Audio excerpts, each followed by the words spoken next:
नमस्कार साथियों, आज की इस प्रेस वार्ता में मैं आपका स्वागत करता हूं। और जैसे मेरे साथी सहयोगी हमारे डिपार्टमेंट के चेयरमैन आदरणीय अनिल जी ने बताया कि आज एक बड़े गंभीर विषय पे हम आपसे बातचीत करेंगे। और ये जो आज का विषय है ये सीधे तौर पर दिल्ली सरकार के मुखिया और दिल्ली सरकार से है, जहाँ पर अरविंद केजरीवाल इस चुनावी माहौल में जगह जगह विजिट कर रहे हैं, चुनावी सभाएं संबोधित कर रहे हैं और उनमें बढ़ चढ़ करके वो एक बात दोहराते हैं कि भ्रष्टाचार के खिलाफ वो जंग लड़ रहे हैं, भ्रष्टाचार मुक्त वो बात करते हैं। और याद होगा साथियों, 2013 दिल्ली के विधानसभा चुनाव से पहले अरविंद केजरीवाल और इस पार्टी का जो गठन हुआ था, शायद वो भ्रष्टाचार को ही आगे रख करके किया गया था।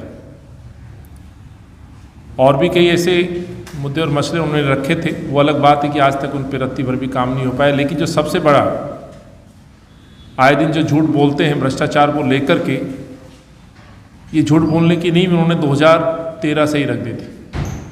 जनता को गुमराह किया गया।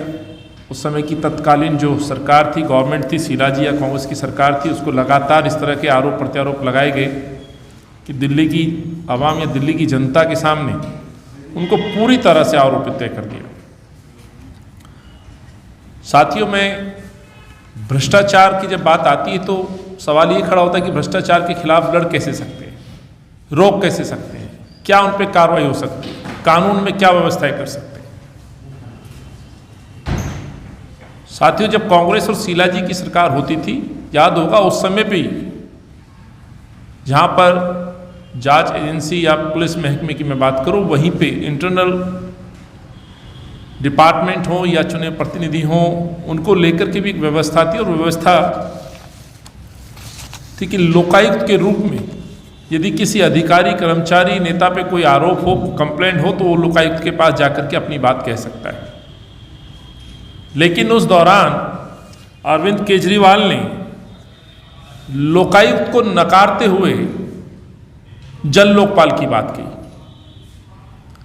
और जनता के सामने जन लोकपाल को इतना इस तरह से बढ़ा चढ़ा करके दिखाया गया कि जन लोकपाल ना होने की वजह से इस शहर में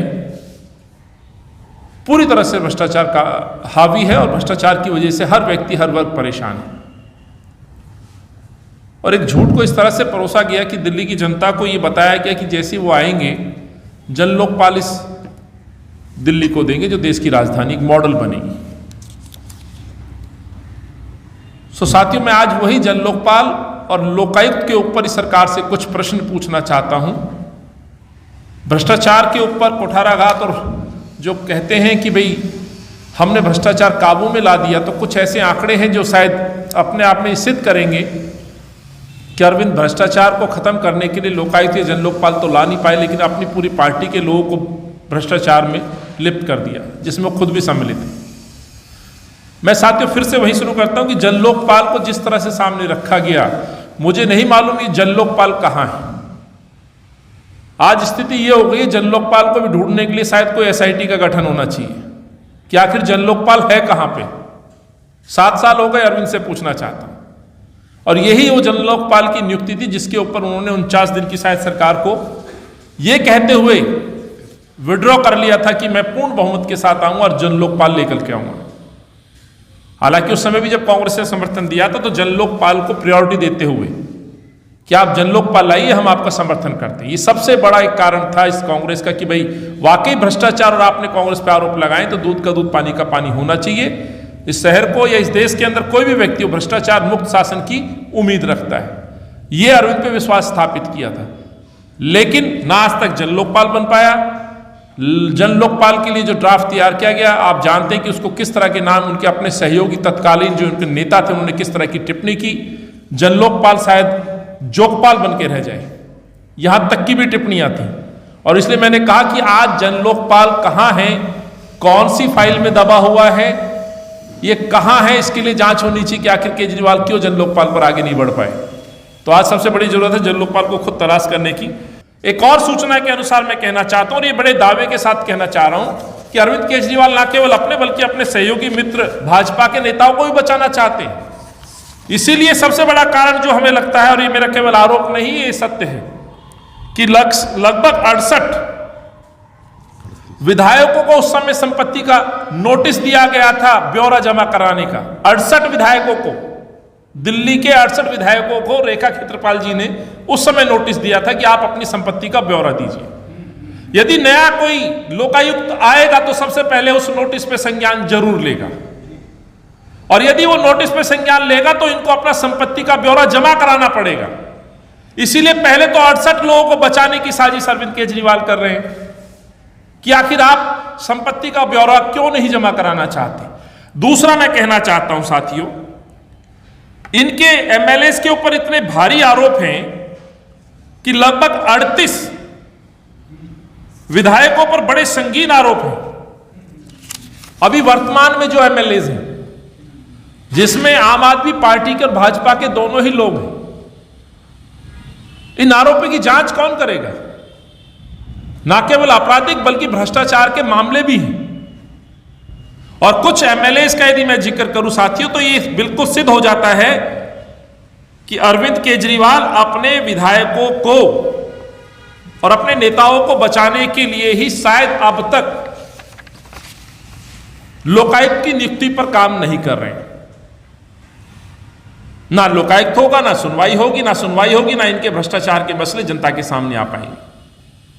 और यदि ऐसा नहीं है तो मैं आपको बताना चाहता हूं, केवल इनके एमएलएज नहीं है, इनके अपने मंत्रिमंडल के भी साथी 7 साल जो गुणगान गा रहे हैं। आपको जान के हैरानी होगी, लगभग 80%, मैं कई बार मर्तबा बोल चुका हूं, 80% से ज्यादा जो इनके मंत्री रहे हैं या तो वो जेल गए हैं या उन पे गंभीर आरोप हैं। 80% मंत्रियों की मैं बात कर रहा हूं, या केजरीवाल साहब के अपने साडू साहब पे गंभीर आरोप रहे भ्रष्टाचार के, डिप्टी सीएम साहब पे, उनके ना केवल अपनी एनजीओ कबीर फाउंडेशन पे आरोप रहे, बल्कि उन पर शराब माफिया का भी आरोप लग रहा है। यदि आज लोकायुक्त हो तो मैं इस दावे के साथ कहना चाहता हूं कि भ्रष्टाचार में हुआ, ये शराब माफिया में जो भ्रष्टाचार फैलाया इस दिल्ली के अंदर, इसमें दूध का दूध पानी का पानी तुरंत हो सकता था। आखिर कहां जाए जनता?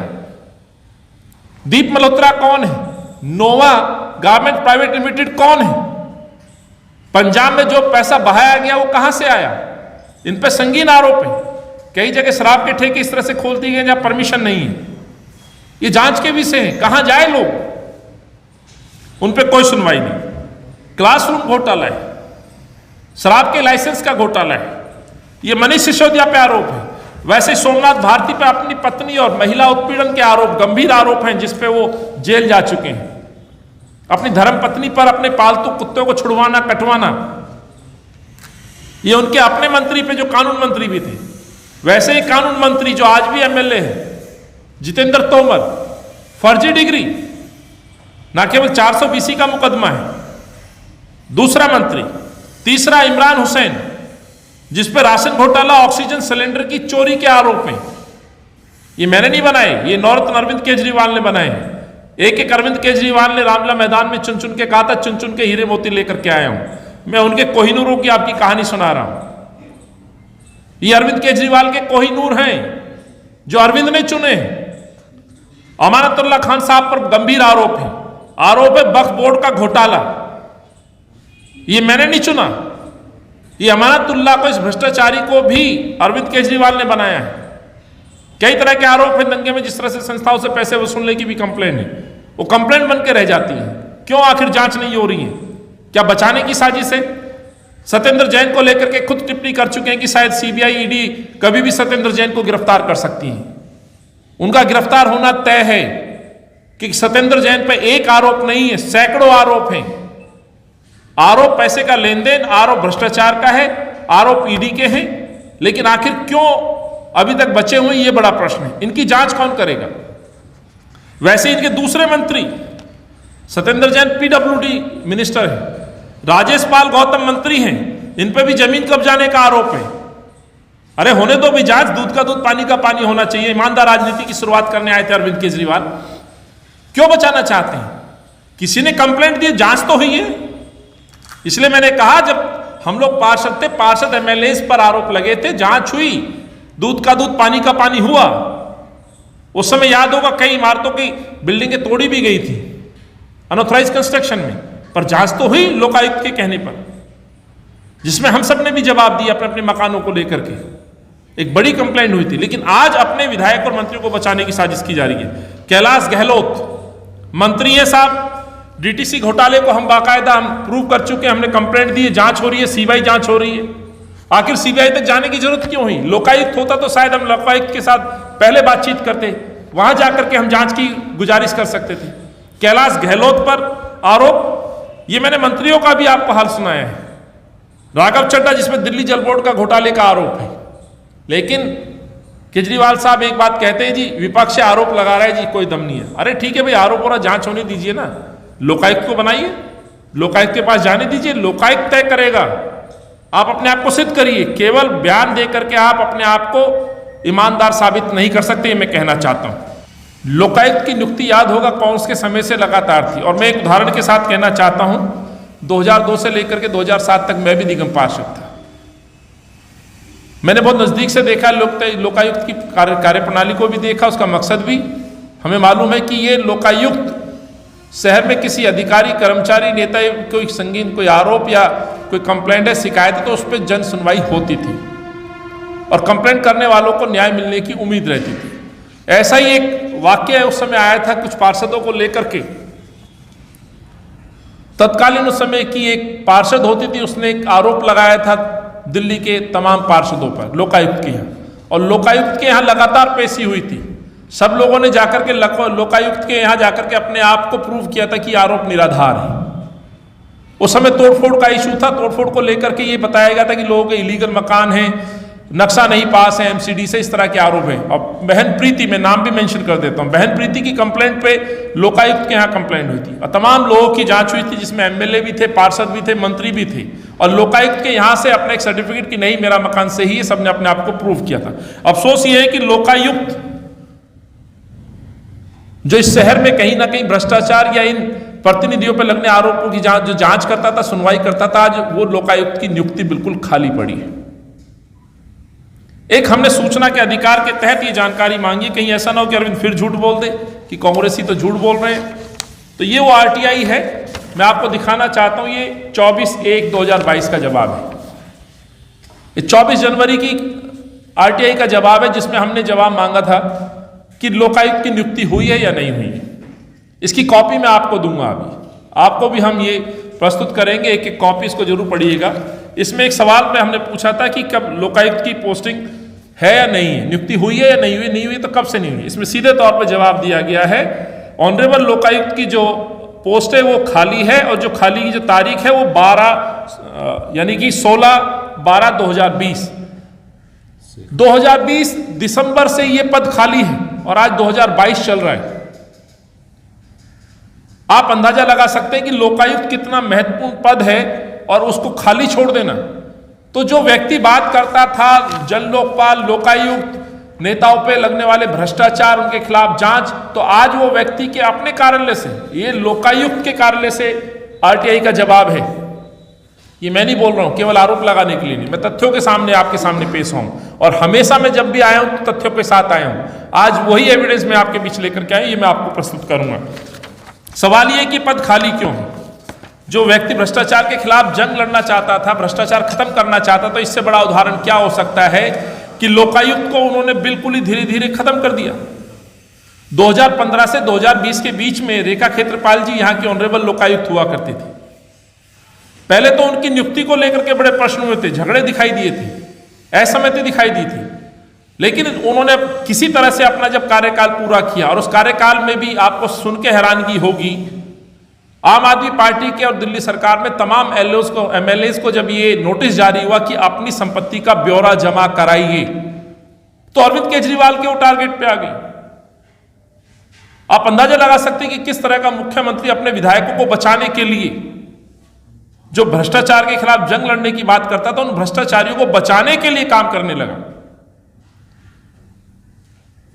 उनकी संपत्तियों का तो ब्यौरा मिला नहीं, लेकिन हाँ, रेखा क्षेत्रपाल जी को जिस तरह से रुकावट पैदा की गई, उन्होंने अपने कार्यकाल को पूरा किया और अपना रिटायरमेंट के बाद आज तक ना तो संपत्ति का ब्यौरा जमा हुआ, ना वहां पर लोकायुक्त की नियुक्ति हुई। तो ये क्या दर्शाता है? अब प्रश्न ये उठता है कि भाई आपने लोकायुक्त की जो है नियुक्ति क्यों नहीं की? इसमें अरविंद कई बातें बोल सकते हैं, लेकिन मैं थोड़ा प्रोसीजर भी आपको समझा देता हूं। किसी भी लोकायुक्त की जब नियुक्ति होती है तो इसके लिए जो व्यवस्था की गई है, साथियों, उस व्यवस्था के अनुसार मुख्यमंत्री, विपक्ष के नेता, हाईकोर्ट के मुख्य न्यायाधीश की बैठक करके, एक मीटिंग करके लोकायुक्त के लिए एक नाम शॉर्टलिस्ट करते हैं। आपसी रजामंदी सलाह मशवरे के बाद मुख्यमंत्री साहब दिल्ली के लेफ्टिनेंट गवर्नर साहब को वो नाम भेजते हैं और उनके माध्यम से वो नाम राष्ट्रपति तक जाता है। एक प्रोसेस है जो नियुक्ति का होने का, लेकिन आज तक इस प्रोसेस को अभी तक शुरू नहीं किया गया है। एक बैठक अरविंद केजरीवाल ने नहीं की कि जिससे कि लोकायुक्त की नियुक्ति की जा सके। तो इससे इनकी मंशा भी क्लियर दिखती है कि अरविंद केजरीवाल किसी भी सूरत में नहीं चाहते कि दिल्ली को लोकायुक्त मिले और लोकायुक्त जांच करे उन मुद्दों की जो भ्रष्टाचार के आरोप उनके अपने नेताओं पे लगे। नरेश बालियान को मुझे लगता है सब जानते हैं किस तरह से शराब माफिया के साथ मिलकर के दिल्ली के अंदर जो शराब माफियाओं की एंट्री हुई है और उससे पहले जिस तरह से शराब की बोतलें और पेटियां उनके प्रांगण में पाई गई हैं, उन पे भी एफआईआर है। इनकी जांच कौन करेगा? और अभी चंद दिनों पहले जो पंजाब, उत्तराखंड, यूपी और खुद को एक ईमानदार आतंकवादी कहते हैं, ईमानदार आतंकवादी ईमानदार हो सकता है क्या? अब मैं पूछना चाहता हूं, कभी भी अपनी जनता से पूछना चाहता हूं जो मेरी आवाज सुन रहे हैं, क्या कोई आतंकवादी ईमानदार हो सकता है? लेकिन अपने आप को विक्टिम बता करके विपक्ष की आवाज को दबाना ये अरविंद की पुरानी परंपरा है। इसलिए मैं कहना चाहता हूं कि अब जो उदाहरण पेश कर रहा हूं, चंद दिनों पहले मनीष सिसोदिया जी की बड़ी नजदीकी निगम पार्षद गीता रावत रंगे हाथों सीबीआई ने पकड़वाया है 20,000 रुपए की रिश्वत लेते हुए। और ये बातें, तमाम बातें अरविंद केजरीवाल के साथ साथ मनीष सिसोदिया की नॉलेज में है। मनीष सिसोदिया का जहां कार्यालय है वहीं पे गीता रावत का कार्यालय है। गीता रावत उसी कार्यालय में बैठ करके पार्षद का काम किया करती थी। अरविंद केजरीवाल के जो मंत्री हैं मनीष सिसोदिया का कैंप कार्यालय यही गीता रावत चलाती थी। गीता रावत मनीष सिसोदिया के इशारे पे करती थी या उनके कहने पे करती थी, ये मुझे नहीं मालूम, लेकिन ये सच है कि मनीष सिसोदिया अनभिज्ञ नहीं थे उनके भ्रष्टाचार से। अपने विधानसभा क्षेत्र से चुनी गई निगम पार्षद जिसको मनीष सिसोदिया ने टिकट दिया, मनीष सिसोदिया ने उसे ईमानदारी का सर्टिफिकेट दिया, आशीर्वाद दिया, जिसके लिए वोट मांगी, वही निगम पार्षद 20,000 रुपए लेती हुई पकड़ी गई। और वो भी गरीब आदमी, रेहड़ी खोमचे वालों से, मकान बनाने वालों से। आए दिन ये सूचनाएं डिप्टी सीएम पे थी। वैसे एक और इनके विधायक प्रकाश जरवाल, एक और मैं रत्न आपके सामने रख रहा हूं, प्रकाश जरवाल। ये वो विधायक हैं जो ना केवल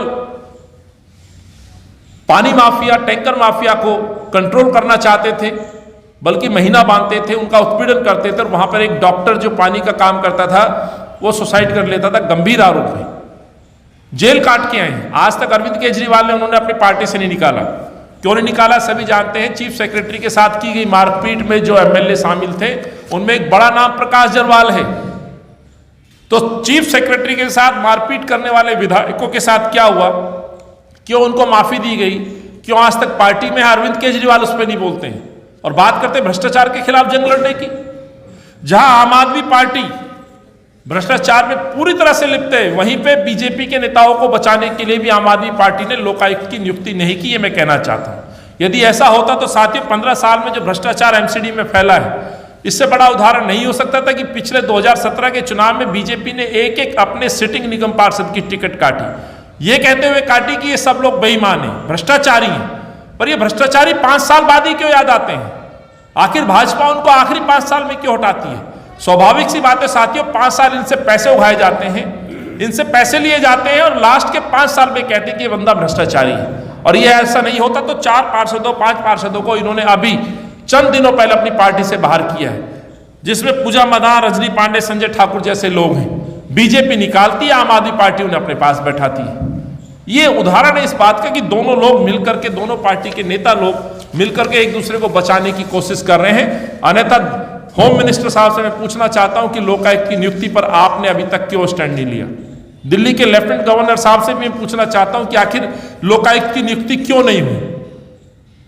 दिसंबर 2020 से यह पद खाली है। 38 विधायकों पर संगीन आरोप है, क्यों जांच नहीं कराते।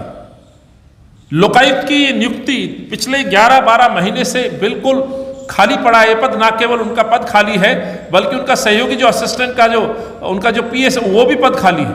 कार्यालय में कोई है ही नहीं। साथियों, जब ये लोकायुक्त नहीं होगा तो माफ करिएगा, इतनी सारी एप्लीकेशंस पेंडिंग है वहां पर, जो हमने आरटीआई में भी पूछा था, जिसमें हमें जवाब मिला है लगभग 304 केसेस पेंडिंग है जिन पर सुनवाई होनी थी। जब लोकायुक्त नहीं है तो सुनवाई किस तरह से होगी। उसको अनसुना, उसको दबाने की कोशिश की जा रही है, खत्म करने की कोशिश की जा रही है। इसीलिए आज मैं आपके समक्ष उपस्थित हुआ। यदि वाकई अरविंद केजरीवाल जो कहते थे, हालांकि है नहीं, पूरी तरह से अरविंद केजरीवाल झूठे साबित हुए हैं। ना उन्होंने कोई भ्रष्टाचार के खिलाफ कोई मुहिम छेड़ी, केवल अपने बयानबाजी में, पोस्टरबाजी में, इश्तिहारों में अपने आप को ईमानदार बनाने की कोशिश की है। खालिस्तानियों के साथ संबंधों का जो पर्दाफाश हुआ है, उनके अपने सहयोगी नेता ने जो पर्दाफाश किया है, वही जो लोकपाल को लेकर के जो ड्राफ्ट बनाया गया था, उनके सहयोगी उस समय के तत्कालीन नेता इनके प्रशांत भूषण जी और अन्य लोगों ने भी कहा था ये लोकपाल नहीं, ये जोगपाल बन जाएगा। तो अरविंद की कभी नीयत थी नहीं। आज पूरी आम आदमी पार्टी, मैं कहना चाहता हूं, पूरी तरह से भ्रष्टाचार में लिप्त है। और एक आखिरी उदाहरण के बाद मैं अपनी बात खत्म करूंगा। यदि अरविंद की अपनी नीयत सही होती, याद होगा साथियों, आज अरविंद केजरीवाल मुख्यमंत्री भी है, जिसको यह रिकमेंडेशंस भेजनी है, तो रिकमेंडेशंस क्यों नहीं भेजी जा रही? प्रश्न नंबर 1। प्रश्न नंबर 2 है, याद होगा इन्होंने उस समय अपने आप को बड़ा चढ़ा करके दिखाने की कोशिश की थी और इन्होंने कहा था कि अपने आम आदमी पार्टी के आंतरिक लोकपाल एडमिरल रामदास को जो इन्होंने बनाया था, एक तस्वीर प्रस्तुत की थी कि हमारा आम आदमी पार्टी के अंदर भी जो है लोकपाल है, हमारी पार्टी के जो मसले हैं उसमें भी सुनवाई करेंगे। और उस पर नियुक्ति की गई थी एडमिरल रामदास जी की, और समय के साथ कुछ दिनों बाद ही रामदास जी को भी हटा दिया। तो आज तो ना उनकी पार्टी के अंदर जो दावे करते थे भ्रष्टाचार के खिलाफ वह सुनवाई करने के लिए इंटरनल कोई उनका लोकपाल होगा, वो भी खत्म कर दिया गया। जो सरकार के नजर रखने के लिए लोकायुक्त की नियुक्ति थी वो भी खाली है। जन लोकपाल पे दावे करने वाला व्यक्ति, जिस पे ना केवल आंदोलन खड़ा किया, अन्ना हजारे जैसे व्यक्ति को बैठा करके लोगों को गुमराह किया, आज जन लोकपाल भी कहीं ना कहीं धूल फांक रहा है, जिसकी मैंने मांग की कि शायद उसकी जांच होनी चाहिए, कोई स्पेशल गठन होना चाहिए जांच का कि जन लोकपाल को ढूंढ के लाइए कहाँ पे है। मैं समझता हूँ ये बातें हैं जो आज अरविंद की हम पोल खोलते हैं कि अरविंद केवल बातें करते हैं। सच्चाई है कि ना भ्रष्टाचार के खिलाफ उनका कोई आज आंदोलन है, ना कोई उनकी लड़ाई है। सच मायने में जनता को गुमराह करने के लिए इस तरह के आंदोलन खड़े किए गए, आज खुद भ्रष्टाचार में लिप्त हैं। ऐसे कितने ही संगीन आरोप उनके परिवार, उनके मित्र, मंत्रिमंडल के लोग, उनके विधायक, उनके पार्षदों पर हैं। तो इसका जवाब अरविंद को देना चाहिए। धन्यवाद।